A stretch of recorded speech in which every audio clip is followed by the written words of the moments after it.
Hi friends, আজকে আমরা সবাই ফ্যামিলি সহ আজকে আমরা রায়গঞ্জ মানে উত্তর দিনাজপুরে এর কুলিক ফরেস্টে ঘুরতে এসেছি।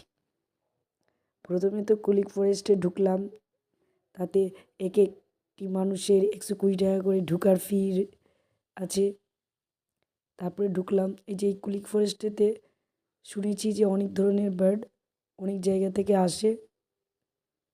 এই যে আমরা পরপর করে যাচ্ছি, অনেকগুলি গাছপালা রয়েছে, রাস্তাগুলিও কি সুন্দর পরিষ্কার। এই যে এখানে বসার জায়গা আছে, চারধারে বড় বড় গাছ, কিছু কিছু পাখিদেরকেও দেখতে পাচ্ছি, আবার কিছু কিছু দেখতে পাচ্ছি না। এই যে এখানে বিশাল বড় একটা অ্যাকোয়ারিয়াম রয়েছে, যে মাছ দেখতে পাওয়া যাচ্ছে।